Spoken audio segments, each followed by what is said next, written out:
Good morning. UPBOptionMillionaires.com, June 12, 2014. It's a Thursday. I'm going to go over some charts and some ETFs and my perspective on where I think stocks are headed here in the short term. It was just this time last Thursday, I was holding on to a lot of Amazon option contracts for a move to the upside. I had the 312.50 calls at 84 cents.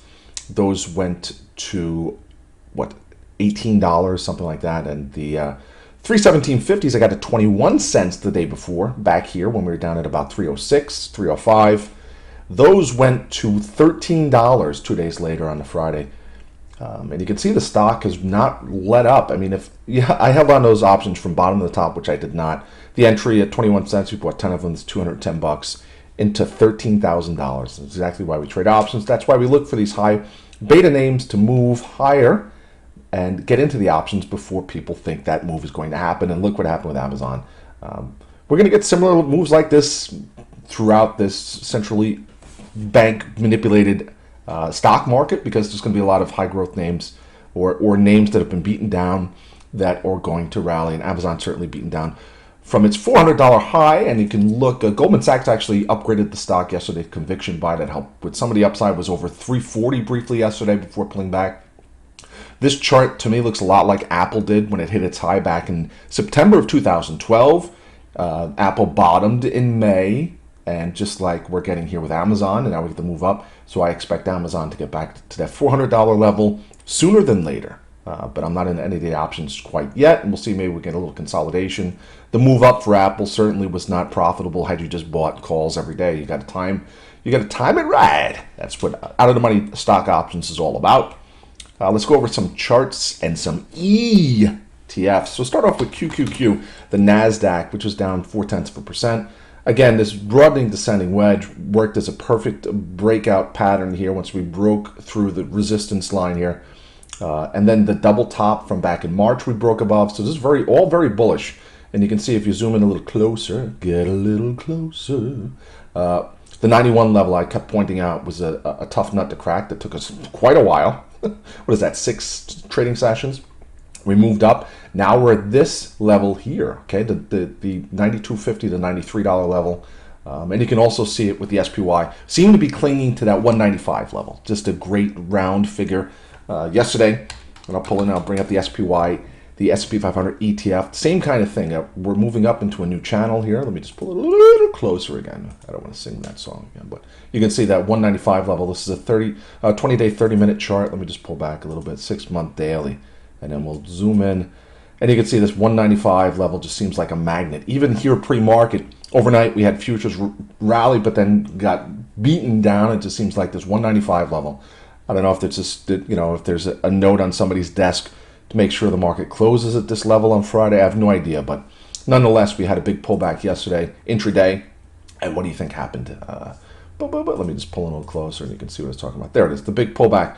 I was kind of joking around because after lunchtime, it seemed like nobody came back to their desk to trade because the market was just flat. It was in literally a 5-cent range for an hour and a half, 2 hours. And finally, we get a little crack, and then we broke down to 194.50 before the last hour and a half to trade.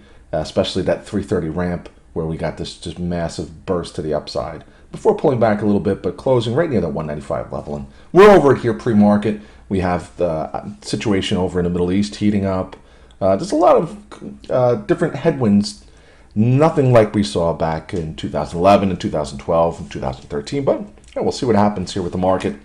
Let's pull into the IWM, which is, to me, the last bastion for the bears as far as pulling, getting a big correction here in stocks. We have this head and shoulders pattern forming. The fact that we hit the top of the left shoulder resistance line here with the right shoulder, and we're pulling back is giving even more credence to this. But again, we got to see continued selling and continued weakness, and the market still feels like a market that does not want to go down. Any kind of pullback, we saw it yesterday, just gets bought with vigor, and you saw the same thing here with the IWM, which is the Russell 2000 ETF. You can see we broke down here 2 o'clock, and then we rallied right back to the levels we sold off from, and then some. And pre-market here, we're up. Why not?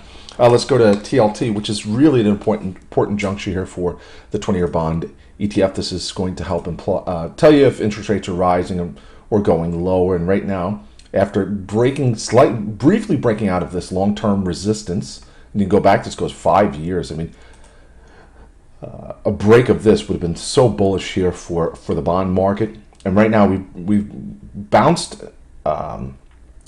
briefly above it, and now we've pulled back, and we're also below this trend line. So yeah, from a chart perspective, it looks kind of bearish here, which would imply higher interest rates. But the one thing you got to keep in mind is, absent looking at the chart, that the fact that interest rates here on Treasury notes are higher. They have a higher yield than Spain and Italy. So I mean, it's pretty ironic, isn't it? Back 2 years ago, all those countries were supposed to collapse. Nobody wanted to buy their debt, and now their debt is yielding less than the U.S. government debt. I just laugh about that because it's just so insane to think about how 2 years ago everything was supposed to go belly up over there, and now their debt, since it's got a lower interest rate, is actually has more demand for it than ours, if you think about it. I mean, if bonds and interest rates is all about supply and demand, there's not enough supply, or there's too much demand anyway. It's just something to keep an eye on here. The fact that we have over in Europe, interest rates are pretty low on bonds, and that could help spur people buying bonds here, the U.S. government debt. Let's move on to VXX, which is maybe trying to put in a bottom here for the first time after complete carnage from the middle of April. We had a little bounce there in the middle of April, a little bit one towards the end, but really, I mean, look at May. It's been destruction, and then we're starting to bottom a little bit here. Maybe get a cup up to the upside. We'll see today. Right now, VXX is lower here pre-market. There was a big trade that went through yesterday about mid-session. 1.1 million on the $20 January 2015 puts. I mean, that's $10.70 out of the money, which is just a really big bet. When you see a big bet like that, just in a big block, I mean, hey, it could be somebody just hedging themselves against, another position they have, but just, I don't know, it just opens your eyes a little bit. Let's move to Wynn Resorts, which I think it was Citigroup just came out this morning talking about, hey, you know what, the story, and you could just look at here, if you draw a trend line across, right at support about 195 level. So we could be looking at move back up to the 220 level here short term. But basically saying everyone was so giddy on Las Vegas Sands and Wynn Resorts as it moved up to its all-time highs in the middle of the spring. I shouldn't say the middle of the spring. No! The middle of this chart. But the first 3 months of the year, we hit our high here at the start of March. And everyone was so giddy on it. Now we're starting to pull back a little bit. But I think it was Citigroup came out this morning and said, hey, you know what? The sell-off is done. The stock still got some upside to it. I think they lowered their price target from 277 to 235. So we could be looking for a bounce here. Started yesterday, we're up 1.8%. And that would also help Las Vegas Sands at, 73.50, something like that, 73.80. It's at a two-day rally here. And same thing, draw a support line, trend line across, pretty much at support. It's bouncing off of it, still not overbought by any kind of measure. So we could be looking at a continuation of upside there.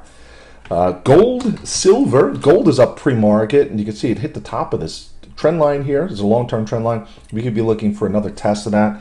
The GDX ETF remains, gosh, I mean, it's starting to gain some momentum here, but it's well off its highs we saw in the middle of March. And we could be looking at a move higher, and it's helping. We have that strife over in the Middle East, the conflict going on, and oil. USO is going to be a hotly talked about ticker these days. As crude oil is up almost 2% this morning, and so we can be looking at a possible continuation of what has been a nice move off of former resistance, now support here, and that started at the start of May. Would bring us up to about $39.50, $40. So, all right, UPB here, OptionMillionaires.com. We had some of the high beta names, especially a stock like Zillow, broke out late in the session yesterday. And again, the theme remains, there's nowhere to put your money in this marketplace, right? I was just talking about how in Europe, countries that were going bankrupt 2 years ago now have yields on their bonds at below the U.S. government debt. I mean, that's just insane to think about. So if you can't trust the government, you might as well just buy high beta names at precisely 2 o'clock in the afternoon when everything else spiked. This is what is this? One of those programs that they're going to start up. Maybe we'll start a news channel network. It'll be like when HFTs go wild. You know, and you'd have like we can we can have computer terminals and desktops and stuff. We could take all the covers off them so that just we could see all their motherboards and stuff. Be like, oh, cover your eyes. They're going. All right, I don't know. It's early in the morning. I haven't had all my coffee yet. Maybe I'm the only one thinking weird thoughts. All right. So with 2PB here from OptionMillionaires.com. Yeah, I'll have another video up early, a little while, a couple hours here. Go over where I think the market's headed in the short term. Because I'm running out of time.